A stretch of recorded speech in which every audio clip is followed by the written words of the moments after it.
कहानी शुरू होती है प्राचीन काल के टाइम से, जहाँ पर गॉड्स ने मिलकर इस दुनिया को रखवाली के लिए कुछ जीवों को बनाया था। बैटल ग्राउंड में जब एक सेना एक बड़े से बीस्ट पर भले से हमला कर रही होती है, तब वो उन पर पलटवार कर देता है। उसी बीच एक योद्धा उसकी ओर बढ़ने लगा और ठीक जाकर उसने सामने जो खड़ा हुआ वो अपने हमले से उस बीस्ट को वहीं पे जमा डालता है और फिर तलवार से उस पर जोरदार वार करता है। जिसके बाद हमें महल की तरफ चलते हैं, जहाँ कैदी ने अपने गेट तोड़ डाला। वो एक लड़की निकली जो जेल तोड़कर सबके सामने भाग निकलती है। उस लड़की का नाम कुमी है। सब लोग उससे प्रोटोटाइप कहकर बुलाते हैं।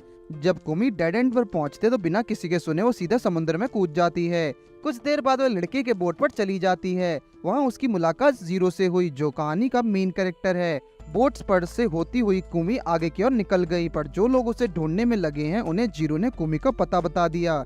इस वक्त कुमी भागते हुए टाउन में एक औरत से टकरा गई। उसने और औरत को नुकसान की भरपाई भी कर दी, मगर वो औरत खुद को कुमी कात्सु बताती है, जिसके घर में छिपकर कुमी ने खुद को गार्ड से बचाया।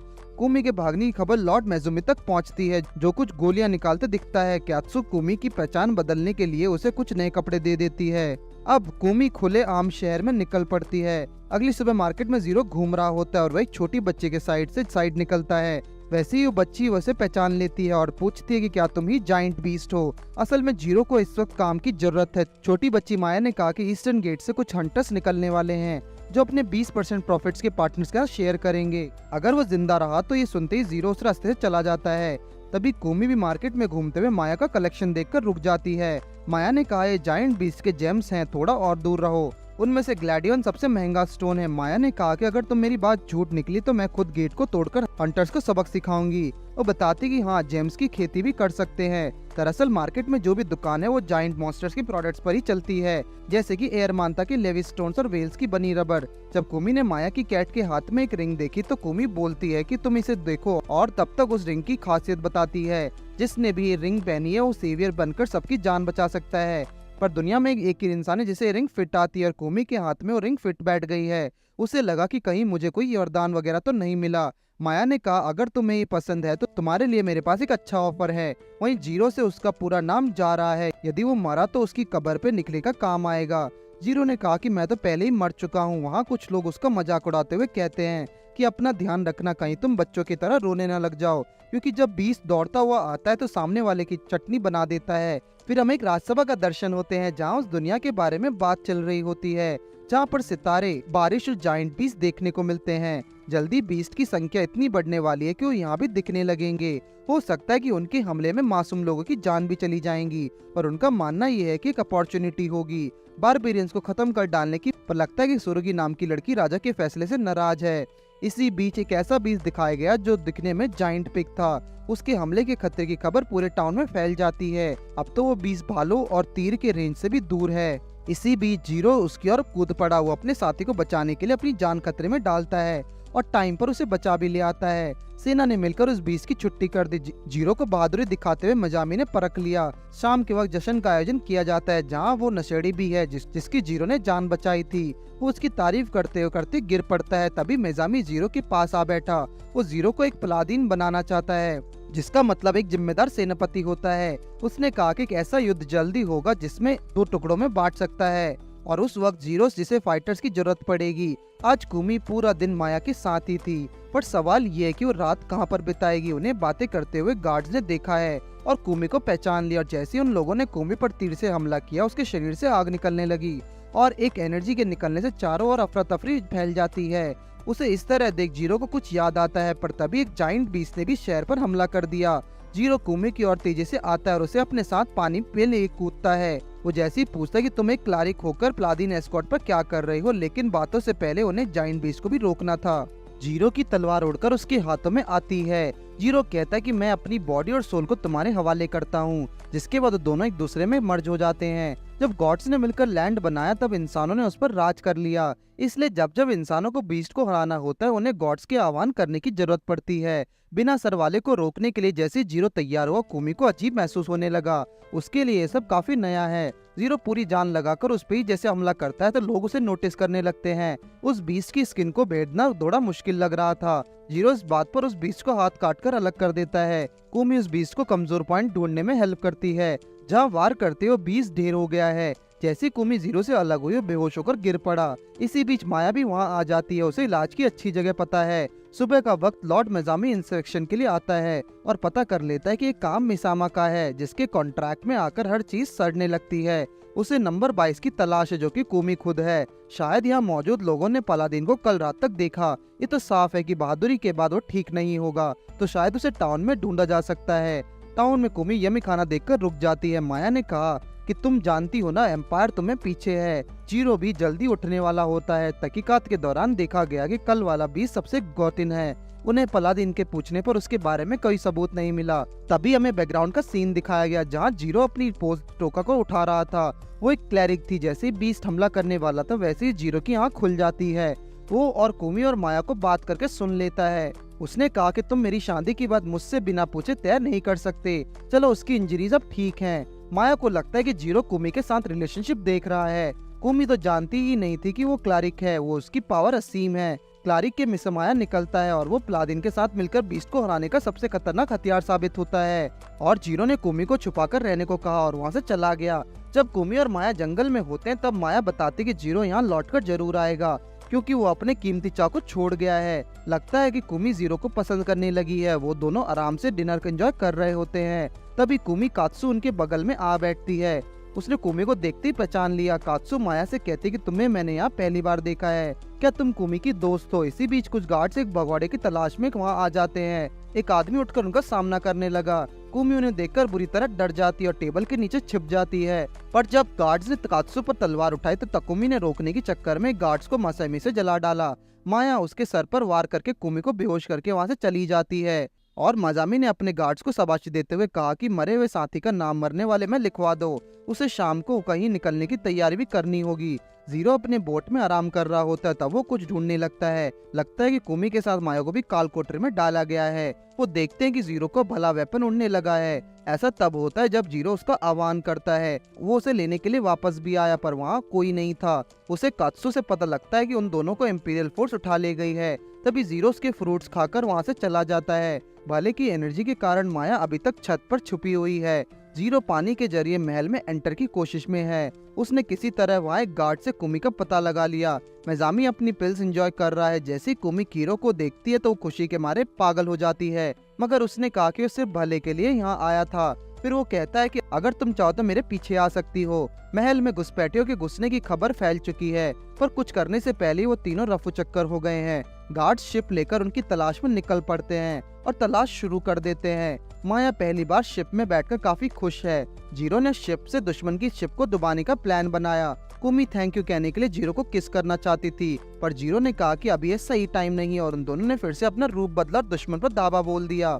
मरम्मत का काम जीरो ने माया से करवाया। अब अगली सिटी में पहुंचने तक जीरो उसके साथ ही रहने वाला है। सुबह हो चली, पर इंपीरियल फोर्स का शिप अभी भी बुरी हालत में है। जनरल को लगा कि अब उनका करियर खत्म, क्योंकि उन्होंने न सिर्फ भूमि को जानने दिया बल्कि शिप को भी बर्बाद कर डाला। तभी मेजामी आके कहता है कि मैं लैब जा रहा हूँ, अगर तुम्हें चलना है तो आ सकते हो। सबको लगा था कि मेजामी उन्हें सजा देगा। माया शिप चलाना अच्छे से जानती है, पर शायद हवा में शिप वो पहली बार चला रही है। जीरो ने माया से पूछा कि हम रोड से अलग क्यों चल रहे हैं, इससे अच्छा तो मैं कब का पहुंचा देता। तभी वो तीनों बाहर आ जाते हैं और देखते ही सामने एक झरना है, जिसे अपनी एक्सटेंडेड स्पेल से किसी ने माला बना डाला है और उसे क्रॉस कर पाना मुश्किल है। हो सकता है कि उन्हें लंबा इंतजार करना पड़े। इस बार उन्हें एक अनजान गांव की ओर चली चलती है, जहां के लोग उनकी शिप देखकर हैरान रह जाते हैं। कुमी को तो उनसे बात करने में डर लग रहा होता है। आया ने आगे बढ़कर कुत्ते बिल्ली की भाषा में बात करना जैसा शुरू कर दिया। एक उसकी जैसी हमशक्ल लड़की बाहर निकल कर आई। माया उन सबको अपने दोस्तों के बारे में बताता है। ये सुनते ही वहाँ के बच्चे उन्हें परेशान करने लगे, पर जीरो को बच्चे पसंद नहीं। कुमी उनके साथ खेलने के लिए आ जाता है, पर खेल खेल में गिरने के कारण बच्चे उस पर हंसने लगते हैं।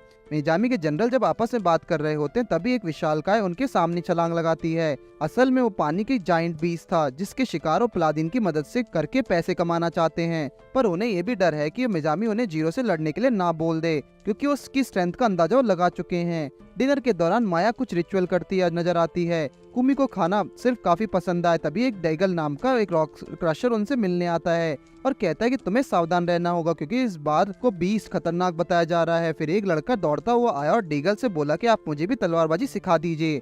उसने कहा कि तुम चलो मैं आता हूँ। कुमी खाने के बाद एक वॉक पर निकल जाती है जहाँ उसने देखा कि एक बच्चा जब पेड़ से गिरने वाला था उसे एक लड़का आकर बचा लेता है। उस बच्चे के हाथ जख्मी हो गया, इसलिए कुमी उसका इलाज कर देती है। मिलान ने उसको भी शुक्रिया किया और बताता है कि ये बच्ची मेरी छोटी बहन है। मगर परिवार न होने के बाद भी उन्हें थियरान गांव में कभी परिवार की कमी महसूस नहीं हुई। मिलान भी एक पलादीन बैंकर गांव की रक्षा करना चाहता है। इसी बीच वो बच्ची एक जुगनू पकड़कर ले आए। जीरो को डर है कि अगर यहाँ वो फाइट करेंगे तो कुमी के क्लरिक होने का राज सबको आ जाएगा। फिर एक हाथी जैसे दिखने वाले बीस्ट को बढ़ता देख डीगल उस पर हमला करने को तैयार हो जाता है और मौका मिलते ही उसके साथ ही बीस्ट को खत्म कर डालते हैं। पर इस बार एक रेड आइड वाला बीस्ट उसके सामने आ गया। गांव में मिलान की बहन तिल्ली भी गायब हो गई है। उसने कहा कि मेरी बात कभी नहीं सुनती। इसी बीच रेड आई बीस्ट की खबर जीरो तक पहुंच जाती है। डीगल को लगता है कि अगर वो बीस्ट का सामना नहीं टिक पाए तो जीरो अकेले क्या कर लेगा। तभी तिल्ली भी एक तलवार लेकर वापस लौट आई। उसने कुमी से कहा कि तुम ये तलवार लेकर खुश हो जाओ। जब कुमी मिलान की तलवार देख रही थी तब लिली को लगा कि वो ये भी तलवार चाहती है। चीफ तिली को तलवार लौटाने का ऑर्डर देकर भेज देता है और उसने कुमी से कहा कि तिली दिमाग पढ़ने वाली एबिलिटी के साथ पैदा हुई थी। वो लोगों के मन में आसानी से पढ़ लेती है। पर मिलान को तिली को ढूंढने जंगल की ओर गया है। अगर बीस ने उसे देख लिया तो मुसीबत हो जाएगी। और चीफ का मानना सही था। जीरो अपने साथियों के साथ जंगल की ओर चल दिया, मगर वो अपने क्लारिक रूप का इस्तेमाल नहीं करना चाहता क्योंकि जिससे गांव के लोग की उनकी आदत पड़ जाएगी। जीरो ने कहा कि जब तक तोररी नहीं होगा मैं बीस से पंगा नहीं लूंगा। मिलान को ढूंढकर उसे गांव पहुंचना ही उनका काम है। कुछ देर बाद रेड आई बीस्ट का सामना करने के बाद जीरो समझ जाता है कि उसे कुमी की मदद की जरूरत पड़ने वाली है, इसलिए उन्हें होकर ही लड़ना होगा। एक बार फिर कुमी और जीरो एक साथ हो जाती है और जीरो का नया शक्तिशाली रूप उस बीस्ट की छुट्टी कर देता है। लगता है कि कोई इन पर नजर रखे हुए था। जीरो ने मिलान से कहा कि तुम्हें गांव लौट जाना चाहिए पर किसी से कुछ मत कहना। डीगल मिलान से कहता है कि अगर जीरो ने तुम्हारी मदद की है तो एक शुक्रिया तो बनता है। गांव से निकलते वक्त उन्हें नहीं पता था कि नई मुसीबत उनका सामना कर रही होगी। कुमी नई जगह में जाने के लिए काफी एक्साइटेड है। अचानक मिलान की आवाज सुनाई देती है। वो उनका एहसान चुकाना चाहता है। उसने कहा कि मैं इस रात को छुपा कर रखूंगा पर तुम्हें इस वक्त गांव चलना होगा। सबको वापस आते देख गांव के लोग एक बार फिर काफी खुश हो जाते हैं। दूसरा और सूर्य को भी रेड आइड बीस्ट के बारे में पता लग चुका है, जिसके बाद एक लेडी को दिखाया जाता है जो उसकी गांव की डॉक्टर भी है। जीरो आज गेम खेलने में बिजी है। वो अपनी चाल से सबको चौकन्ना कर देता है पर माया बोर हो रही है और कुमी को खाने से फुर्सत नहीं है। पता नहीं है बारिश कब तक रुकेगी। माया इस वक्त थोड़ा चिड़ी हुई है। तभी जीरो भी उसके पास आकर बैठ गया। वो कहता है कि आज का खाना तुम गरीबों के लिए मेरी तरफ से समझो। माया ने कहा कि तुम जुआ खेलने के अलावा और कोई काम नहीं आता। उसी बीच वो लेडी भी उस होटल में चली आई जिसे सब अजीब तरीके से घूरने लगते हैं। कुमी के पूछने पर उसने अपना नाम रोमाना बताया। रोमाना एक हर्बलिस्ट है। माजीरो का इलाज करना उसका काम है। रोमाना जीरो की ओर बढ़ते उसके फेस उठा लेती है और वो जीरो से खेल की तकनीक सीखना चाहती थी, मगर जीरो ने उसे 1-on-1 कंपटीशन के लिए चैलेंज कर दिया। उन दोनों का मैच देखने के लिए वहाँ भीड़ इकट्ठी हो गई। माया ने कहा कि ये महिला तुम्हारे रोड पर ले जाएगी, लेकिन जीरो से इग्नोर कर देता है। रोमाना ने सारी बाजी जीतने के बाद जीरो के 24,000 अपने नाम कर लिए और अब वो चाहती है कि जीरो कुमी के दांव पर लगाए क्योंकि अब उसके पास पैसे तो बचे ही नहीं। जीरो ने कुमी की जगह अपना भाला दांव पर लगा दिया जिससे बचकर रोमाना अच्छे पैसे छाप सकती है। असल में रोमाना ने यह सब कुमी को बचाने के लिए किया। वो देखना चाहती थी कि कहीं जीरो फ्यूचर में उसे दांव पर तो नहीं लगा देगा, मगर जीरो को भाला उसने अभी तक नहीं लौटाया है। उसने कहा कि जो लोग जुआ खेलते हैं उनका दिमाग खराब हो जाता है।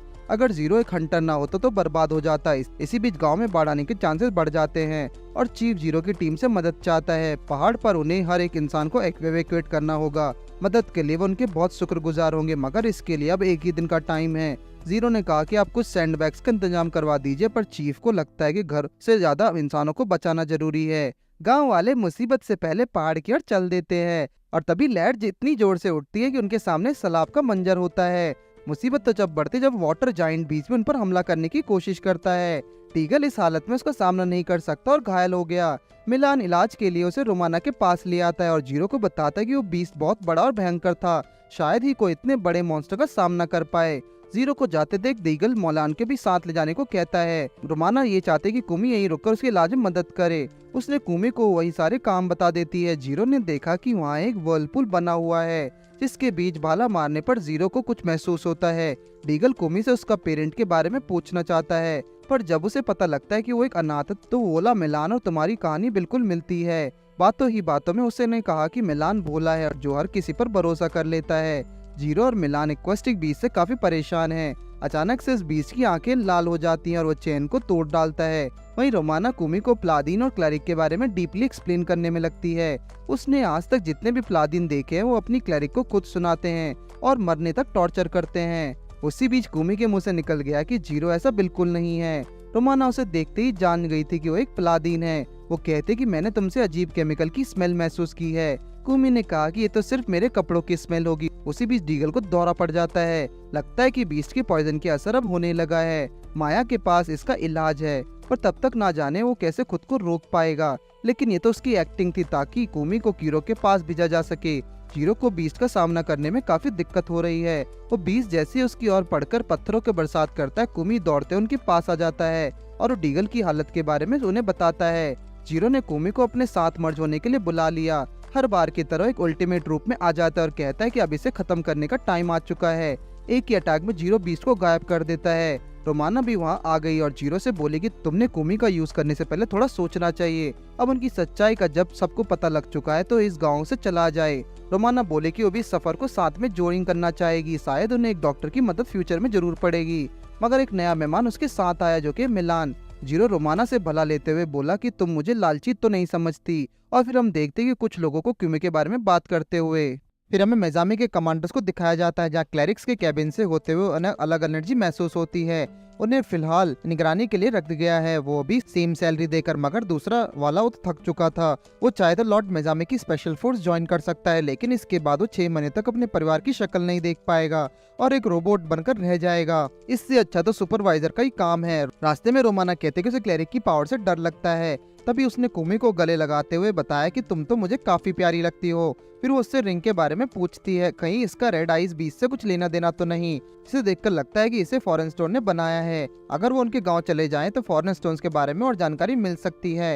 रोमाना ने सुना है कि वहाँ पर फेमस डॉक्टर्स भी पाए जाते हैं, लेकिन इस वैली के बाद उन्हें समुद्र भी पार करना पड़ेगा।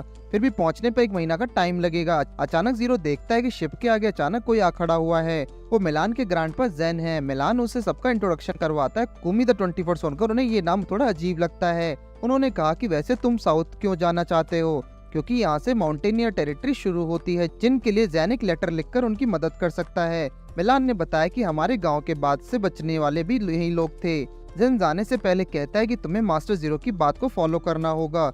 जीरो के साथ पास्ट में काफी अजीब चीजें हुई हैं। वो किसी अनजान की अपनी शक्ल नहीं दिखाना चाहता।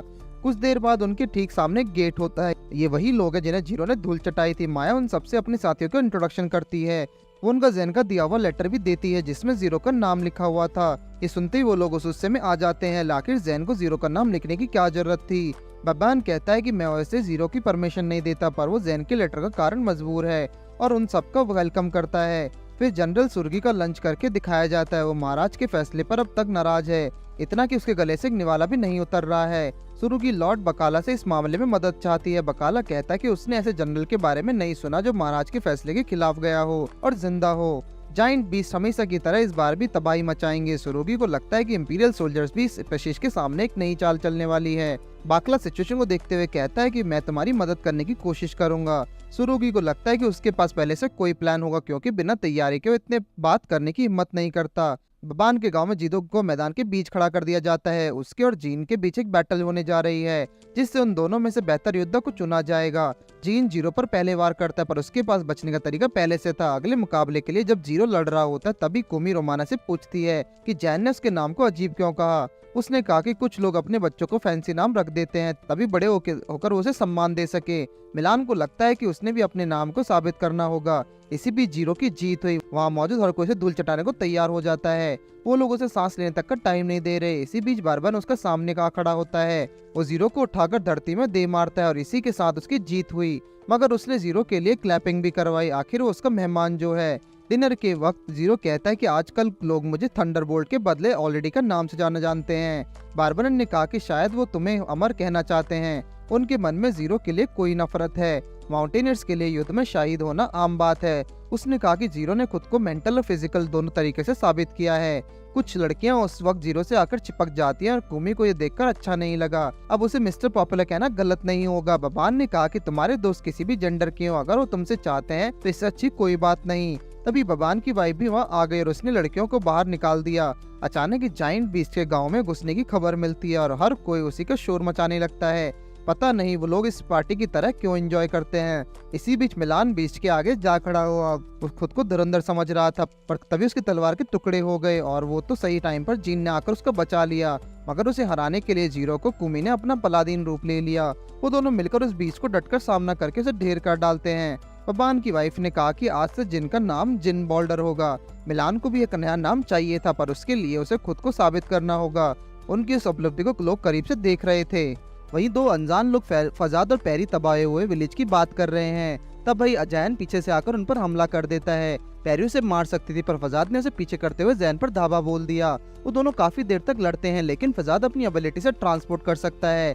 जैन ने जब उसे चट्टानों के तले दबा दे तो पैरी उसे बाहर निकालती है। मेजामी को बाकला के साथ दिखाया जाता है। उसने कुछ खतरनाक घोड़ों पर काबू किया हुआ है। मेजामी कहता है कि उसने उड़ती उड़ती एक खबर के बारे में सुना है। असल में सुरुगी और बाकला के बीच चल रही नोकझोंक की बात कर रहा है। बाकला ने कहा कि सुरुगी को दूसरे पक्ष के बारे में भी सोचना चाहिए था।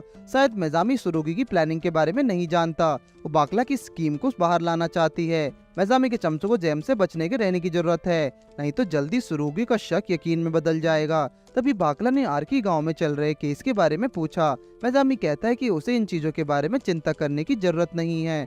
बाकला चाहता है कि जल्द से क्लेरिक के वापस पकड़ कर ले जाए, नहीं तो वो नाश का कारण बन सकती है। लगता है वो दोनों पोजीशन में आना चाहते हैं ताकि सब कुछ अपने कंट्रोल में कर सकें। रात के वक्त मिलान अचानक से आकर जीरो को ज्ञान देने लगता है, जो उसके ग्रैंडपा जैन ने सिखाया है। लेकिन असल में मिलान जीरो से ट्रेनिंग लेने आया था। जीरो एक स्ट्रिक्ट टीचर की तरह उसे सिखाता है और इसी के साथ सुबह हो जाती है और बाकी के साथ सभी भी उठ चुके हैं। माया हमेशा मिलान की खिंचाई करती है। बबान की वाइफ ने सबको नाश्ते के लिए इनवाइट किया। एक ग्रेटिट्यूड मैसेज के साथ सब खाना खाना शुरू करते हैं। बबान को मेहमानों की सेवा करना अच्छा लगता है।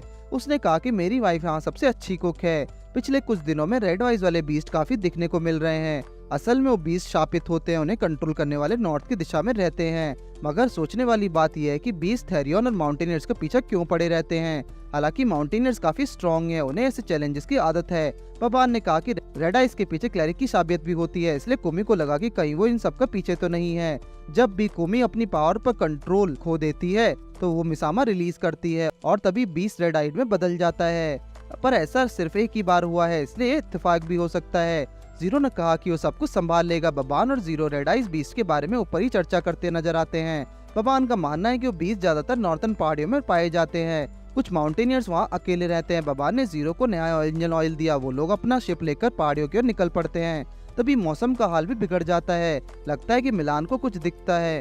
माउंटेनियर्स के पास एक जाइंट बीस्ट है। मिलान को माया ने एक तलवार दी और आगे बढ़ने को कहा। मिलान इस बार तैयार और पूरी फुर्ती के साथ हमला करके बीस्ट को हरा देता है। लेकिन वो बीस्ट एक रेड आइज मॉस बीस्ट में बदल गया। वो तो अच्छा हुआ कि माउंटेनियर्स ने उसे पनाह दे दी। बबान भी अपने साथियों के साथ वहाँ पहुँच चुका है। इसी बीच जीरो की नजर फजाद पर पड़ती है। उसका चेहरा देखते ही जीरो को याद आया कि वो तो उसके पुराना साथी है, लेकिन उसे अपनी जिम्मेदारी निभाते हुए फजाद को रोकना होगा, क्योंकि रेड आइड बीस्ट को पीछा उसके हाथ बटाया जा रहा है। जीरो कुमी की मदद से फिर से एंथरोना बन जाता है और इस बार फजाद को कड़ी टक्कर देता है। बबान ने मिलान से कहा कि तुम काफी स्ट्रांग हो, अगर चाहो तो हमारे गांव में रुक सकते हो। लेकिन मिलान तो जीरो को राइट हैंड बनकर रहना चाहता है। बबान जीरो और फसाद को लड़ते देख उनकी ओर छलांग लगा देता है। जीरो ने नहीं सोचा था कि उसे फसाद इतने छका सकता है। इसी बीच पैरी अपना काला जादू शुरू कर देती है, जो कि एक क्लैरिक है। इस अटैक से जीरो ने अपनी स्ट्रेंथ खो दी। कुमी डर के मारे बाहर आ जाता है और पैरी के सामने खड़ी हो जाती है। उन दोनों की शक्लें काफी मिलती जुलती हैं, क्योंकि वो दोनों एक ही एक्सपेरिमेंट का अलग अलग नतीजे हैं। पैरी कुमी को एक फील्ड प्रोडक्ट बताकर अपना गुस्सा उस पर बरसाने लगती है, लेकिन सही टाइम पर उसके साथियों ने आकर उसे बचा लिया। बबान अपनी सेना को साथ वहीं खड़ा रहता है। वो कहता है कि तुम्हें हराने के लिए प्लादिन की जरूरत नहीं है, बल्कि मैं अकेला ही काफी हूँ। पर अकेले फैजाद ने बबान और उसकी सेना को चित कर डाला। जीरो और कुमी इस हादसे में अभी भी उनसे उलझे हुए हैं। मिलान रोमाना से पूछता कि क्या वो लड़की सही में कुमी जैसी थी। जीरो भी फजाद से मिलने के बाद कुछ नहीं बता रहा है। तभी शिप पर एक हमला होता है और माया को उसे मजबूरन जंगल में उतारना पड़ता है। सुरुगी को एक लेटर मिलता है जिसमें कुमी के अलावा एक और प्रोटोटाइप का जिक्र है। उसका शक सीधे बाकला पर गया। सुरुगी ने अपनी असिस्टेंट चार्ला से कहा कि जल्दी जाकर महाराज से मेरी अपॉइंटमेंट फिक्स करो और सेक्यूरियन गांव जाने का बंदोबस्त भी करो। जीरो ने बताया कि शिप को ठीक करने में तो सुबह हो जाएगा, पर इतनी तेज हवा में पूरी रात गुजारना लगभग नामुमकिन है। जीरो के हाथ एक फूल की पंखुड़ी आती है। किसी तरह वो सब शिप को ठीक करते करते सुबह कर देते हैं। लगता है उन्हें रोमाना की मदद की जरूरत है, पर उसका ठाट बाट ही अलग है। कुछ देर बाद वो सब होरेनियन गांव आ पहुंचते हैं। होरेनियन गांव का नाम सुनते जीरो के मुंह बन जाता है। शायद उसने यहाँ भी दंगा किया है। मलान को लगा कि कहीं तुम्हारी गर्लफ्रेंड इसी गांव की तो नहीं है, जिस पर जीरो गुस्सा हो जाता है और होरेन में पहुंचते ही वहाँ का राजा उनका स्वागत करता है। तभी पता लगा कि वो तो जीरो का फादर है और इसलिए वो भेड़िया उसे इतना घुल मिल गया था और रिचुअल के हिसाब से सबको एक कटोरे में हर्बल पानी पीना होता है। जीरो के पिता का नाम गौजा है। वो चाहता है कि सब कुछ देर आराम कर लें और वो कहता है कि अगर कुमी क्लैरिक है तो जरूर उसकी शादी थंडरबोल्ट यानी जीरो से होगी। कुमी ने कहा कि उसने तो सिर्फ मेरी जान बचाई है। मिलान के पूछने पर वो गौजा कहता है कि जीरो मेरा बेटा नहीं बल्कि दामाद है और उसकी शादी गौजा की बेटी तोका से हुई थी, पर एक क्रूज ने उसे अपने कब्जे में ले लिया। और एक प्लादीन जब क्लैरिक को ढूंढ लेता है तो अपने मरे हुए पार्टनर के बारे में हमेशा के लिए भूल जाता है। इसी बीच हम 8 साल पुराना सीन देखते हैं जहाँ जीरो एक बीस्ट के साथ प्रैक्टिस कर रहा होता है। तभी एक तलवार आकर बीस्ट पर लगती है जिसकी मदद से जीरो से मार गिराता है। उस लड़की के साथ एक भेड़िया भी था और उस होरेरियन लड़की का नाम टोका होता है और उसका पेट सकुया। टोका छिपकर जीरो की पिक्चर्स बना रही थी। जीरो ने कहा कि इससे तो मुझे नेक्स्ट फाइट के लिए मदद मिलेगी। टोका तस्वीर की मदद से जीरो को सही पोस्चर बताती है। जीरो ने कहा क्यों ना हम कुछ दिन तक साथ में हंटिंग करें, पर टोका की एक शर्त थी कि जीरो को हर बैटल में खुद को इम्प्रूव करना होगा। कुमी जीरो को टोका के कब्र के पास ले जाकर वहाँ चली जाती है। दूसरी तरफ शुरुगी ने महाराज को बता दिया कि क्वाकला मजमे के साथ मिलकर माउंटेनियर्स को मारने का प्लान कर रहा है। इससे उनके साम्राज्य पर खतरा आ सकता है। महाराज ने पहला सब्बा को खाली किया और कहा बाकला जो करता है उसमें करने दो, क्योंकि राजा को भी वो रिंग चाहिए जो माया ने कुमी को दी थी। इस वक्त शुरुगी खुद को हिला तक नहीं पा रहा है। शायद ये महाराज का इशारा था कि उसे इस मामले से दूर रहना चाहिए। जीरो कहता है कि टोका एक क्लेरिक थी। वो चाहती है कि होरेरियन राजकुमार से शादी करके इस गांव की रक्षा कर सकती थी, मगर एक दिन वो दोनों बीस्ट को मारने निकल पड़े। टोका इस दुनिया को अलग नजरिए से देखती है। एक प्लादीन बनने के बाद जीरो ने टोका से अपन वादा निभाया। उसे होरेरियन कल्चर के बारे में नहीं पता था। टोका ने एक दिन जीरो की शादी के लिए प्रपोज करके उसे अपने पिता से बात करने के लिए मना लिया, लेकिन एक सच्चाई से वो दोनों अनजान थे। अंपायर से कब वो प्लादीन की जिंदगी जीने लगा उन्हें कभी पता नहीं चला। उसी दौरान उन दोनों को एक और प्लादीन और क्लेरिक कपल मिले। ये दोनों सुरुगी और फजाद थे। सुरुगी हमेशा से मिशंस कंप्लीट करना चाहती थी, लेकिन फजाद थोड़ा आलसी था। सुरुगी का मानना था कि वो जल्द वार खत्म करके दुनिया से बीस्ट को नामो निशान मिटा देगी। सुरुगी को उसका एक सैनिक बताते कि कैप्टन बाकला ने तुम्हारे लिए इनविटेशन भेजा है। उसे लगा था कि ये उसका प्रमोशन का टाइम है। उस दिन जीरो की मुलाकात कई सारे जाइंट बीस्ट से हुई जिसके ताकत के सामने आम गॉड्स को कुछ नहीं थे। टोका ने अपनी जान दांव पर लगाते हुए बीस्ट की छुट्टी कर दिया और आखिर में उसने खुद को खो दिया। जीरो उसे ऐसा बिल्कुल नहीं करने देना चाहता। फजाद ने उसे टोका तो वहीं छोड़ने को कहा, क्योंकि अब वो एक डेड बॉडी थी। अगर कुमी ना होती तो जीरो आज तक शाप से मुक्ति नहीं हो पाता। जीरो लेबोरेटरी से कई सारे राज जानता है। कुमी पैरी को बचाना चाहती है। अब जीरो भी और क्लैरिक्स को मारने नहीं देगा। उसी दौरान गौजा और बाकी सब उन्हें देख रहे होते हैं। मिला ने रोमाना से पूछा कि कहीं तुम्हारा भी कोई सीक्रेट हस्बैंड तो नहीं। रोमाना कहती कि वो एक से ज्यादा शादियों के खिलाफ है। तभी सबको जाइंट बीस्ट के आने की भनक लग जाती है। मिजामी कहता है कि अपने पुरानी यार से मिलने के बाद अब आजाद के बदले की आग और जाग उतनी ही है। नंबर 28 स्पेसिमेन पैरी की टेस्टिंग जैसी खत्म होती है वो ऐसे 7 और सैंपल्स को पास कर देंगे। दुश्मन को आते देख गौजा बच्चों के औरतों को सेफ जगह भेज दिया और युद्ध के लिए तैयार हो गया। कुमी पैरी से कहते कि वो उसे बचाने आई है। पैरी ने कहा कि अब एक फेल्ड प्रोडक्ट में मेरी मदद करेगा। वो तो उसे जल्द मार डालना चाहती है। इसी बीच हम 7 साल पहले चलते हैं, जहाँ पर कुछ साइंटिस्ट एक नई क्लेरिक तैयार करते हैं जो कि 11th प्रोटोटाइप है। सारे टेस्ट करने के बाद मिजामी कह रहा होता है कि इंसानों ने हमारे आर्क को हमेशा से तोड़ने की कोशिश करी है। हर बार जाइंट बीस्ट और नई स्पीशीज आकर हमें मिटाने की कोशिश करती हैं। अब इससे छुटकारा पाने के लिए उसने कुछ प्लान किया है जो एक अच्छा रास्ता तो बिल्कुल नहीं है। तो उसे क्लैरिक को कुछ टैबलेट्स खिलाते हैं और 19th नंबर क्लैरिक को फीलिंग सिखाने के लिए उसे एक नए चैम्बर में कैद कर देते हैं, पर इससे उसके शरीर में से एक जोरदार एनर्जी रिलीज होती है जो उस क्लैरिक की बुरी हालत कर देती है। मिजामी को उसका जिंदा स्पीशीज के साथ ऐसा करना पसंद नहीं आया। मिजामी उसे एक दूसरी जगह ले आता है जहाँ पर फजाद की बॉडी पड़ी होती है। इसकी जल्द तैयार होने की रिपोर्ट मिजामी ने बाकला को भिजवा दी। उसने अपने दर्दनाक एक्सपेरिमेंट चालू रखे। क्लैरिक 22 भी अब रेडी होने की वाली थी और ये थी कुमी। उसके साथ ही बकरियों जैसा बिहेव किया जाता है और फीलिंग्स देने के लिए इंजेक्शंस दिए जाते हैं। जब कुमी का अगला प्रोटोटाइप बनाया गया तो कुमी उसे मारने को कहा है। वो क्लैरिक एक आतंकवादी की तरह सिर्फ सबको मार डालने की बात करती थी, मगर किसे पता था कि कुमी के टच करते ही उसे अजीब पेन महसूस हुआ। मिजामी ने उस दिन कुमी की आंखों में मौत का दर्द देखा। जैसे ही नंबर 23 को कुमी को मारने की कोशिश करती वैसे ही कुमी के मिजामी ऑरा से वो जलकर राख हो जाती है। एक दिन जैक ने उसकी मदद के लिए बाहर ले जाने की कोशिश करी। उसी ने कुमी को सिखाया था कि हमेशा तुम्हें लाइट की तरफ भागना चाहिए, मगर मिजामी ने उन दोनों को पकड़ लिया और कुमी से कहा कि यही तुम्हारी रहने की जगह है।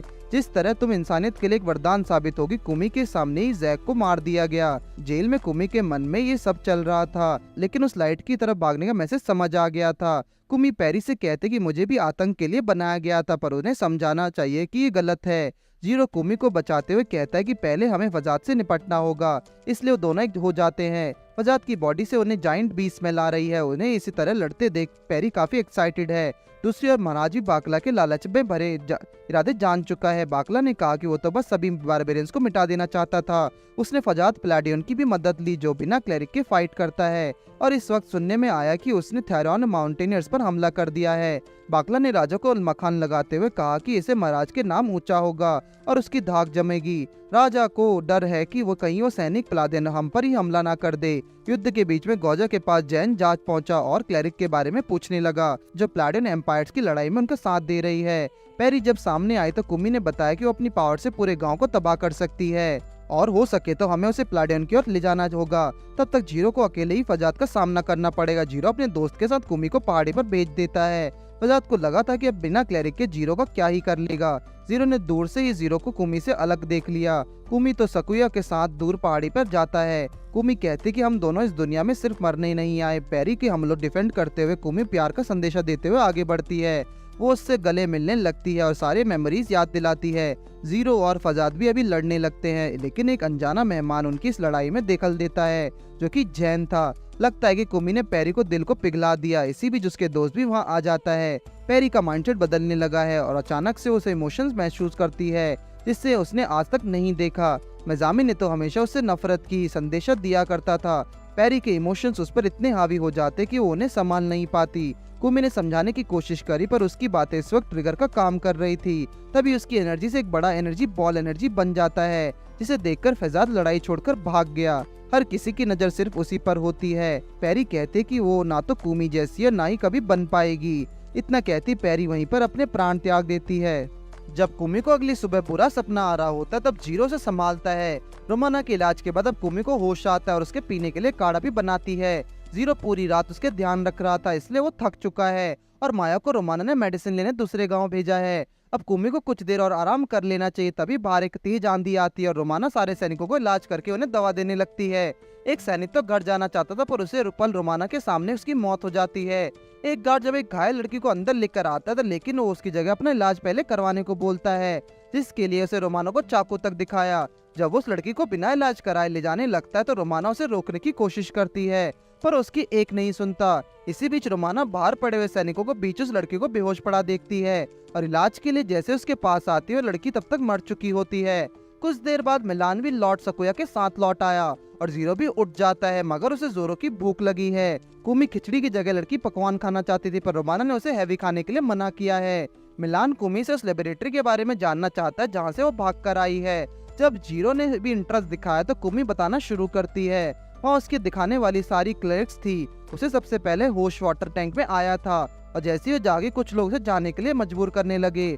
कुमी के हर रोज ढेरों ड्रग्स दिए जाते थे। ऐसा वो इसलिए करते ताकि क्लरिक्स को ऐसा हथियार बनाया जा सके जिन्हें ना तो सैनिकों की और ना ही पलाडियंस की जरूरत हो। एक सक्सेसफुल एक्सपेरिमेंट शहर भर को तबाह कर सकता था, जिसका एक नमूना सबने कल ही देखा। जैसे ही कुमी को आइसलैंड के पास लाया गया तो भाग निकलने में कामयाब हुई और तब उसने बाहर की दुनिया को एक्सप्लोर करना शुरू किया। ये पहली बार था कि उसने इतने लोग और टेस्टी खाना पहली बार देखा। कुमी तो बाकी क्लेरिक को भी बचाना चाहती थी ताकि वो भी बाहर की दुनिया का मजा ले सके। जीरो कहता है कि शायद कुमी उन सबसे बहादुर और समझदार थी जो भाग निकलने में कामयाब हुई। मिलान ने कहा कि जो लोग लड़कियों को वेपन्स में बदलते हैं वो इंसान के नाम पर दब्बा है, पर अब और इंतजार नहीं। जीरो ही जल्दी कुमी के साथ की साथियों को भी बाहर निकाल लेगा। तभी कौजा आता और कहता है कि हम इस लड़की को गांव के अंदर नहीं ले जा सकते क्योंकि खतरनाक हो सकता है। जिसके बाद माया के सारे दोस्तों को एक साथ दिखाया गया। उसने कुमी की मेडिसिन लाने के लिए खुद को गॉड छुपाओ से बदला। कौजा ने उन सभी को एक साथ कैद कर दिया ताकि कुमी भी अंदर रहे और उनका शहर सेफ रहे। फिर मजामी को एक चिट्ठी पढ़ते दिखाया जाता है और उसे कल रात एक खबर मिल चुकी है। रोमाना ने किसी तरह कैद खाने को तोड़ डाला, पर गावा उन्हें पकड़ लेता है। जीरो ने उन्हें समझाने की कोशिश करी कि कुमी को लड़ाई नहीं चाहती और उसके कारण किसी को नुकसान भी नहीं होगा। गाउजा को लगता है कि लड़की न सिर्फ एरियंस के लिए बल्कि माउंटेनियर्स थायरेंस और एवेरेंस के लिए भी खतरा है। उसने उन्हें भी उसी वक्त वापस लौटने को कहा, पर तभी वहाँ जैन आ जाता है और वो कूमी से उसकी शक्ति के बारे में पूछता है। कूमी भी नहीं चाहती कि आगे से कोई क्लेरिक्स ऐसी तबाही मचाए, इससे उसने पेरी को समझाने की पूरी कोशिश करी, पर अगर एसर राज्य ने उसके जैसे और बॉट्स बनाए तो वॉर तो होनी ही है। जैन कहता है कि वो यहाँ मौजूद हर एक इंसान को खत्म कर डालेगा, जिसके बाद वो मिजामी और उसके सारे प्रोटोटाइप्स को भी तबाह कर देगा। मिजामी को नाम सुनते ही जीरो को कुछ याद आता है, पर कूमी के शरीर से अचानक एक ब्लैक पावर निकलने लगी। उसी बीच जैन अपनी तलवार उसके ओर बढ़ाता है, लेकिन रोमाना ने बीच में आकर उसे रोक लिया और कहा कि वो कूमी तक जाने से पहले जैन को उसे मारना होगा। जैन कहा कि इस वक्त माया गांव के बाहर है और अगर उसे पता लगा तो हर जगह हल्ला मचाकर सबको बता देगी। जैन अपनी तलवार वापस रखते हुए कहता है कि उसका मकसद उन्हें नुकसान पहुंचाना नहीं था। ये सुनकर कुमी भी ठीक हो गई और सब अपने प्लान बनाने के लिए एक जगह इकट्ठा होते हैं। सबसे पहला काम तो गांव वालों की सुरक्षा होनी चाहिए। जब से कल वाला धमाके हुए हैं, हॉरियंस राजा तक की बात सुनने को रेडी नहीं है, पर हो सकता है कि वो जीरो पर भरोसा कर लें, इसलिए जीरो को यही रहना होगा। तब तक बाकी सब आगे बढ़ के मिजामी और उसकी लैब को उड़ा देंगे। उन्होंने माउंटेनर्स तक को मैसेज भेजने के लिए सुखासन का भेजा है, क्योंकि वो उड़ और कूद सकता है। कल सुबह निकलने के लिए अब तैयारी करनी होगी। रोमानो को देखकर जैन बोला कि औरत जो दिखती है वो है नहीं, लगता है लेटर माउंटेनर्स तक पहुंच चुका है। उम्मीद तो उन्हें यही है कि जल्द उनका रिप्लाई भी हॉरियंस तक पहुंच जाए। माया भी मेडिसिन लेकर लौट आई। अगर वो वेस्ट की ओर निकलने की जल्दी एम्पायर की टेरिटरी में प्रवेश कर जाएंगे। दूसरी ओर सूर्गी भी सुक्रेरेंस के साथ मिलकर अब लैब की तरफ जाने की तैयारी में है। कुमी वापस जाते वक्त काफी डरी हुई थी। उसके दोस्त आकर कहते कि तुम्हारे लिए हमारे पास एक तोहफा है। तो जीरो को आगे कर देते हैं। जीरो कहता कि तुम्हारा सोचने का तरीका और सबके बारे में सोचना बहुत ही अच्छी बात है, जिसमें तुम एक मैच्योर लड़की दिखती हो। उन सबको उम्मीद है कि कुमी अपने बाकी प्रोटोटाइप साथियों को भी उम्मीद की किरण में कामयाब होगी, जो लैब में फंसे हैं। इसलिए जीरो ने फैसला किया कि वो कुमी को ब्लूमिंग फ्लावर का नाम देते हैं। मिलान ने कहा कि कुमी के लिए भूखी क्लैरिक नाम ज्यादा सही रहेगा, पर हाँ, ये उसका फालतू आइडिया था। लगता है कुमी को अपना नया काम काफी पसंद आया और उसके दिल को छू गया। वो खिलखिलाते हुए जीरो को और कूद पड़ती है। वहीं बाकला को पता लग चुका है कि एक प्रोटोटाइप को फटने से पहाड़ी पर तबाही मच गई थी। बाकला को मेजामी पर तब तक भरोसा है जब तक वो काम का आदमी है। रिसर्च के बाद बाकला किसी अच्छे साइंटिस्ट को हायर कर लेगा। इसी बीच लैब से एक डिलीवरी का मैसेज आता है। वो उठकर जैसे जाने लगा उसे कुछ शक हुआ। जीरो अपने साथियों के साथ लैब पहुंच चुका है, जो कि पूरी अंडरग्राउंड है। तो पहले किसी तरह सारे प्रोटोटाइप बाहर लाने के बाद उन्हें सब समझाना होगा। रोमाना उन्हें अपनी मेडिसिन से बेहोश कर देगी। जीरो के गार्ड्स को ज्यादा खतरा नहीं है, पर उनके पास सबको बाहर लाने के लिए कम टाइम होगा। कुमी जानती है कि सभी प्रोटोटाइप्स को कहाँ रखा जाता है। कमांडर हर तरफ पूरी नजर रखे हुए है। इसी बीच एक प्लाटून उन्हें पास आता दिखता है, जिसके हाथ में भाला था। हर तरफ इमरजेंसी अलार्म की आवाज सुनकर मेजामी समझ गया कि कुमी वापस लौट आई है। उसने बाकी सारी क्लरिक्स को कहा कि तुम्हें बाहर जाकर दुश्मनों को खत्म करना है, जिसके लिए उसने वे एंगर का अलग से डोज भी दिया, जो उन्हें और भी खतरनाक वेपन बना देता। मगर फजाद उसे रोकने की कोशिश करता है। वो खुद जाकर जीरो का मुकाबला करना चाहता था, जिसकी परमिशन मेजामी ने उसे दे दी। जीरो सबसे कहता है कि उन्हें तुम जानते ही हो कि प्लाडिंग के खिलाफ जाने से तुम सबको मौत के अलावा कुछ नहीं नसीब नहीं होगा। गार्ड्स की ये हालत देखकर कमांडर्स ने तो हाथ खड़े कर दिए और वो वहाँ से भाग निकले। फजाद उसका अंदर ही इंतजार कर रहा था। उसे देखते ही वो दोनों एक दूसरे पर टूट पड़ते हैं। पहले फजाद का मानना था कि प्लाडियन बनना बड़ी बेवकूफी होती है। उसी ने खुद को इस तरह बदल लिया कि बिना क्लरिक के लड़ पाए। जीरो उसे पास याद कराने की कोशिश करता है। ये सच है कि फजाद को किसी क्लरिक की जरूरत नहीं। वो चालाकी से जीरो पर वार करना चाहता था, मगर कुमी की मदद से जीरो ने उसे रोक लिया। इसी बीच एक लड़की का चेहरा फजाद को याद आ जाता है और वो वापस मुड़कर जाने लगता है। मेजामी ने कहा कि वो तो पहले से जानता था फजाद की बस की एक प्लादिन को हराना भी नहीं है। फजाद मेजामी से पूछता है कि वो लड़की कौन है जिसकी मेमोरीज मेरे दिमाग में अभी भी हैं। वो अपनी यादों को वापस पाना चाहता है, पर मेजामी के लिए फसाद सिर्फ एक हथियार है। वो उसको गला पकड़कर उसे भी बेहोश कर देता है। जीरो कुमी के साथ जब आगे बढ़ता है तो उसके सामने एक क्लरिक होती है, जिसे जीरो बेहोश कर देता है। अब रोमाना ने उसे लंबे टाइम के लिए सुला दिया। कुमी आज तक इतना अंदर तो नहीं आई। कुछ देर बाद उनके सामने दर्जनों क्लरिक्स होती हैं, जो खुद एक्टिवेट नजर आती हैं। उनका शरीर अचानक से ठंडा पड़ गया और वो सब बेहोश हो गई। किसी ने उन्हें बेहोश कर दिया था। अब उन्हें मेजामी को पता लगाना होगा, इसलिए रोमाना को वहीं छोड़कर वो सब आगे बढ़कर और भी एक डेड एंड पर आ पहुंचते हैं। असल में उसके पीछे एक जाइंट बीस्ट होता है। मेजामी की रेड आई देखकर वो समझ जाते हैं कि जाइंट बीस्ट को टेम करने का काम उसी का था। मेजामी को नहीं मालूम था कि वो दोनों यहाँ तक आ पहुंचेंगे। उसने सामने अब सबसे खतरनाक वेपन है, जिसकी आत्मा इंसानों की तरह समझदार और बॉडी क्लेरिक्स की तरह स्ट्रांग है। वो कुमी को अपने साथ मिलाना चाहते थे। अब अगर वो यहाँ तक आ पहुंचे तो मेजामी अपनी डिस्कवरी और जरूर दिखाएगा। सबसे पहले तो वो खुद है जो हर बीस्ट की शक्ति को कंट्रोल करके अपने अंदर समा सकता है। उसी बीच फसाद को भी होश आता है, लेकिन अब वो लैब टूटने लगी है। मेजामी कुछ एक्सपेरिमेंट्स करके खुद गॉड समझने लगा है। उसके हिसाब से उसने हिस्ट्री को बदल कर रख दिया। उसका नाम सुनहरे अक्षरों में लिखा जाएगा। मेजामी की आंखें बढ़ती चली गई हैं। वो खुद भी एक जाइंट बीस्ट में बदल जाते हैं। जीरो और कुमी ने एक बार फिर से होकर उसका सामना किया। माया को लगता है कि उन्हें निकालने चाहिए। उन मेजामी ने जीरो को बुरी तरह दबोच लिया। इसी बीच वो अपने हाथों से कुमी को बाहर खींचकर अलग फेंक देता है और उसे अपने साथ चलने को कहता है। पर कुमी जितनी जल्दी कहाँ जाने वाली थी। जैसे मेजामी ने कुमी का मजाक उड़ाया, कुमी का गुस्सा एक और बीस को पैदा कर देता है, जो मेजामी को उठकर निगल लेता है।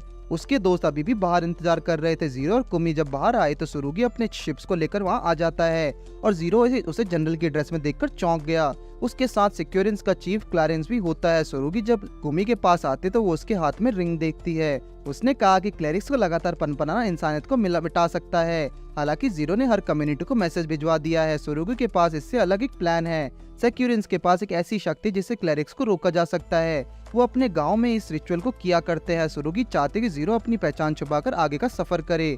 क्यूरियस ने कहा कि मान्यता के अनुसार जब भी आर्क अपनी मैच्योरिटी पर पहुंच जाएगा, जब गॉड आकर उसे लूट लेंगे। लाल आंखों वाला मॉन्स्टर इसका एक एग्जाम्पल है। उनका पर्पस गॉड्स के आने की तैयारी करना होता है। सिक्योरेंस इसे रोकने के लिए प्राचीन समय से विधि करते आ रहे हैं। अचानक सबने देखा कि कुमी के मुंह से खून आने लगा और वो बेहोश हो गई। सिक्योरेंस ने उसका इलाज किया तो रोमाना नहीं कर सकती थी। सीरो ने बात करते वक्त सुरुगी बताती है कि कुमी की उम्र अब एक पूरी हो चुकी है। वो एक ऑर्डिनरी क्लेरिक नहीं है। कुमी की शक्ति इंसानों के सोच के ऊपर है, जो उसकी लाइफ को कम करती है। मेजामी ने उसे सिर्फ एक वेपन समझकर बनाया था। ये जो सुनकर जीरो को यकीन नहीं हुआ। शायद सिक्योरेंस के इलाज के बाद थोड़ा फर्क पड़े, लेकिन कुमी की एज को नहीं बढ़ाया जा सकता। कुछ ही महीनों में कुमी उन सबको छोड़कर चली जाएगी। सुरुगी ने आज पहले से जीरो को इतना परेशान किसी के लिए नहीं देखा। फिर जीरो को जंगल में कुछ पेड़ काटते दिखाया जाता है। कुमी तभी उसका शुक्रिया करने लगी। वैसे तो कुमी ने भी जीरो को शाप मुक्त किया है, तो शुक्रिया तो जीरो को करना चाहिए। कुमी ने कहा कि लगता है कि तुम मुझसे कुछ छुपा रहे हो। कुमी अभी बीमार है, तो जीरो ने उसे वापस जाकर आराम करने को कहा, पर वो जान चुकी है कि अब उसकी जिंदगी में ज्यादा टाइम नहीं बचा है। आखिरकार जीरो को उसे सब कुछ एक्सप्लेन करना पड़ा। फिर भी कुमी ने खुद को एक किस्मत वाला समझा, क्योंकि उसने तो वो सब देखा और एंजॉय किया जो क्लेरिक कभी नहीं कर पाती। वो हर चीज के लिए अपने दोस्तों को शुक्रगुजार है। जीरो को लगता है कि कुमी को अपनी बची हुई लाइफ में मजे करके बितानी चाहिए। अगले दिन वो सब सिक्योरिन विलेज पहुंच जाते हैं, जहाँ की सिक्योरिटी में कोई जाइंट बीस्ट घुस तक नहीं सकता। एक और माया की दोस्त को देखकर जीरो बोला कि उसके जैसे और कितने नमूने हैं। उसी दौरान क्यूरियस भी आ जाता है। वो उन्हें गांव की ओर ले चलता है। सिक्योरिन की टेक्नोलॉजी कमाल की है, जिसके कारण वहाँ की शांति बरकरार है। क्यूरियस उन्हें रूम की चाबी दे देता है और चला जाता है। काफी दिनों बाद उन्हें आराम करने का मौका मिला। इसी बीच रोमाना ने देखा कि कुमी की रिंग तो उसके पास ही नहीं है। असल में वो रिंग रुकोरियस और सुरुगी के पास है। उन्हें समझ नहीं आ रहा कि कुमी को रिंग ऑफ प्रॉमिस कहाँ से मिली। अब तक उसकी जान इसी रिंग से बची हुई थी। शायद मेजामी की नजर अभी इस पर पड़ी है। मेलान ने देखा कि बाहर एक रियली निकल रही है। कुमी को जीरो ने बाहर जाने से रोका और कहा कि तुम्हें आराम की जरूरत है। अगर उसे जाना है तो जीरो के साथ जाना होगा। सिक्योरिन में हर तरफ मेले का माहौल होता है। रोमाना से बात करते वक्त जीरो ने कहा कि कुमी मरने से बिल्कुल नहीं डरती, लेकिन एक अडल्ट को जितनी जीने की इच्छा होती है उतना एक छोटे बच्चे को नहीं होती। उसके लिए एक महीना भी एक साल जितना है। उन्हें ध्यान रखना होगा कि सप्रेसिंग रिचुअल अच्छे से निपट जाए। जीरो कुमी को अपने पास बुलाता है और देखता है कि उसकी तबीयत खराब होने लगी है। रिचुअल तक उसे खुद का ध्यान रखना होगा। अगली सुबह कुमी को पता लगा कि क्यूरियस उसे कुछ बात करना चाहता है। क्यूरियस कुमी से उसकी हालात और नींद के बारे में पूछता है। फिर वो देखता है कि इस एरिया में कितने सारे रेड आइड बीस्ट हैं। वो पूरी दुनिया में फैल रहे हैं। रिचुअल से पहले तो वो जानकारी कुमी को देना चाहता था। फिर उसी बेसमेंट के लिए जाया जाता है, जहाँ पर एक रूम होता है। वहाँ पर कई सारे चैम्बर्स बने हुए होते हैं, ठीक वैसे ही जैसे मेजामी ने बनाए हुए थे। उसने कहा कि हम इनकी मदद से अपनी आबादी बढ़ाते हैं, और क्यूरियस भी इसी में अब पैदा हुआ था। सुरुगी जीरो को एक मशीन दिखाती जिसके इस्तेमाल से वो आपस में बातें करते हैं। कुछ देर बाद सभी सभा में इकट्ठे होते हैं, जहाँ कुमी को किसी दुल्हन की तरह लाया जाता है। वो बताता है कि ये लड़की अभी हमारी टेक्नोलॉजी से बनी है, पर अब उसे इस शाप से मुक्त करने के लिए टाइम आ गया है। जिसके बाद वो कहता है कि आज से कुमी सिक्योरेंस का एक हिस्सा है, जिसके साथ ही रिचुअल की शुरुआत होती है। कुमी को अपने हाथों को एक बॉल पर रखना होगा, पर उससे हाथ हटाने नहीं है, नहीं तो प्रोसेस दोबारा शुरू करना होगा। कुमी जैसे ही उस बॉल को टच करती है उसके हाथ उस एनर्जी को सोख नहीं पाते।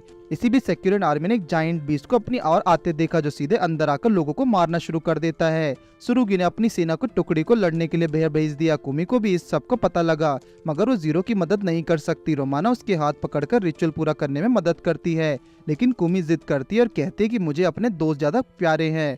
इतना कहकर वहाँ से चली जाती है। केन भी बाहर आकर चुका है पर उसने देरी कर दी। वो बीस जीरो को उठाकर पटक देता है। तभी कुमी भी दौड़ी चली आई पर उसे देखकर जीरो कुछ ज्यादा खुश नहीं हुआ।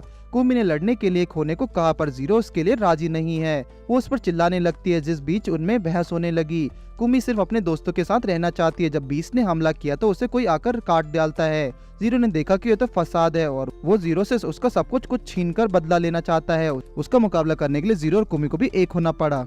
इस तरह के जाइंट बीस्ट ने माउंटेनियर्स पर भी हमला कर दिया। बबान और थैन्योर का चीफ मिलकर उनका सामना करते नजर आते हैं लेकिन ना जाने बीस्ट की गिनती रुकती क्यों नहीं। बबान ने कहा कि माउंटेनियर्स कभी हार नहीं मानते। मिलान ने माया को ढूंढते हुए अचानक कात्सु को देखा। उसे लगता है कि कात्सु को इस वक्त गांव वालों के साथ निकल जाना चाहिए था। जब कात्सु ने कुमी के बारे में पूछा तो मिलान बताता है कि वो इस वक्त ठीक नहीं है। सुरुगी देखते कि बीस एक के बाद एक निकालकर उनके बेस की ओर बढ़ रहा है। क्यूरियस ने कहा कि अगर हम चाहें तो उन्हें प्रिंसर अटैक से खत्म कर सकते हैं पर यह अटैक कोई मामूली हमला नहीं था। इसी बीच वो देखते हैं कि एक बड़े से रोबोट को जिसके अंदर से सारे जाइंट बीस्ट निकल कर आ रहे थे। इंपीरियल कैपिटल भी इस वक्त बीस्ट से घिरा हुआ है। अगर उन्हें रोका नहीं गया तो उनकी गिनती बढ़ती ही जाएगी। सुरुगी इस बात की खबर जीरो को देती है मगर फसाद ने उसे छका दिया था। जैसे ही फसाद बीस्ट पर वार करता है तो वो उसे दूर फेंक देता है लेकिन जीरो ने उसे बीस्ट को खत्म कर डाला। फसाद अपनी मेमोरीज को वापस चाहता है इसलिए वो जीरो पर वार करने ही वाला था। वो तो जैन ने उसे सही टाइम पर अचाकर बचा लिया। कुमी को होश आया तो कात्सु उसके सामने ही थी। वो कहती है कि आप इतनी खतरनाक जगह क्या कर रही हो।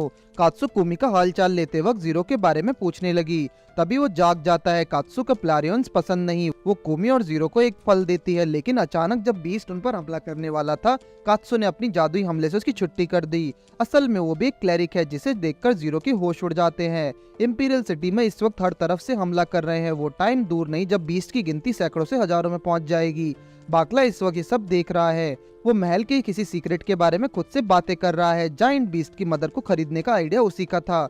अब वो सुरुगी को अपना बदला चुकाते देखना चाहता है। तभी उसके पास एक लड़की आती है और देखती है कि उसने महल के सभी चैपॉक्स को मार डाला है। लगता है कि वो गार्ड्स की बात कर रही है। मिस रोमाना को एक लड़की का इलाज करने को कहा गया। उसके पेट में बहुत दर्द हो रहा है। रोमाना ने अपने असिस्टेंट को उसका टेम्परेचर चेक करने को कहा। इसी बीच उसे एक ऑपरेशन के लिए बुलाया जाता है। हर कोई हर तरफ से आवाज दे रहा होता है। उसके दोस्त जहाँ दुश्मनों से लड़ रहे हैं रोमानियन लोगों की जिंदगी बचाने के लिए जूझ रही है। वो हर एक पेशेंट को आखिरी सांस तक बचाने की कसम खाती है। मिलान सबको बचाकर सुरक्षित जगह पहुंचा देता है। उसने अंदर से मना कर दिया क्योंकि उसके दोस्त बाहर लड़ रहे हैं। फसाद इसी बीच जैन पर टूट पड़ता है पर जैन ने जब उसकी तलवार के टुकड़े कर दिए तो उसकी खुद को तलवार भी क्रैक हो जाती है। जब फसाद ने जैन की कमर में तलवार घुसा दी तो उसके बाद ही जैन अपना चाकू फसाद की छाती पर करके उसे खाई से नीचे फेंक देता है। मिलान सुरुगी के पास जाता और माया के गायब होने की खबर देता है। एक बीस ठीक उनके छत के ऊपर था जो पलक झपकती अंदर घुस आया। सुरुगी कुमी की रिंग वापस देने के लिए उसे मिलान को दे दिया। सुरुगी फाइट के लिए क्लेरिक का रूप ले लेता और टूट पड़ता है जाइंट बीस्ट के ऊपर। उसकी तलवार इतनी विशाल है कि वो एक बार में काट सकती है। बीस्ट के खतरा गोजा पर भी उतना ही मंडराता रहा है और ठेनेरो को भी कुछ ऐसा ही हाल है। हर कोई जाइंट बीस्ट से मुक्ति चाहता है। जीरो ने जान लिया है कि बीस्ट का कोई अंत नहीं है। मिलान ने जो देखा तो डरा देने वाला था। अचानक माया शिप लेकर उसके पास आ जाती है और उसे अपने शांति ले आती है। जीरो को किसी तरह बीस्ट रोबोट के रेफरेंस पॉइंट तक पहुंचा होगा। वो जैसे ही करीब जाने की कोशिश करता है वैसे ही कई सारी रेडाइट उसके शरीर से निकल जाती हैं और जीरो की हालत खराब थी। उसने देखा कि कुमी आगे से खड़ी हुई है। वो तो सही टाइम पर माया ने उसे बचा लिया। वो मिलान से कुमी की रिंग लेकर सीधे उन्हें अपने साथ लेकर आती है। जब कुमी जागी तो उसके सामने माया के मैच्योर रूप होता है। उसने कहा कि तो हमें टाइम में थोड़ा आगे जा गए हैं। उसने कहा कि दुश्मन को हराने का सिर्फ एक ही तरीका है, वो है रिंग प्रॉमिस का इस्तेमाल करना। उस रिंग को कायमी मास्टर का पहन सकता था, इसलिए माया ने कुमी को वो रिंग पहना दी। कुमी के पास मास्टर बनने की सारी क्वालिटीज है। कुमी हर पावर का आह्वान करती है और फिर उसके साथ वैसा ही होता है जैसा वो क्लेरिक बनते टाइम करती है। कुमी को देखते ही वहाँ जाइंट बीस्ट उसके पीछे पड़ गए हैं पर इस वार तैयार होती है और अपनी एक रिंग से बीस्ट के साथ बीस्ट रोबोट को भी रोक लेती है। उनके फाइट के दौरान एनर्जी के गुब्बार बन जाता है और उसे आक्स के लिए अपने दोस्तों के लिए ये करना होगा। कुमी एक ब्लूमिंग फ्लावर की तरह ग्लो करते हुए उस बीस्ट की मशीन को तहस नहस कर देती है और ऐसा होते ही सारे जाइंट अपने आप मर जाते हैं। कुमी के चेहरे पर एक अलग ही खुशी होती है। पहली बार एक क्लेरिक ने प्लाडियन को अब्सॉर्ब किया। जीरो की हालत इस वक्त खराब है। कैसे ही मिलान वहाँ पर आकर अपने दोस्तों को देखता है वो खुशी के मारे फूले नहीं समाता। लेकिन जब उसने माया को उस हालत में देखा तो उसकी जुबान बाहर आ गई और वो कहता है कि छोटी बच्ची औरत में कैसे बदल गई। इसी के साथ कहानी का यहाँ पे अंत होता है। अगर आपको कहानी अच्छी लगी तो कमेंट करके जरूर बताइए और नेक्स्ट आप किस एनिमे में वीडियो चाहते हैं आप कमेंट करके जरूर बताइए।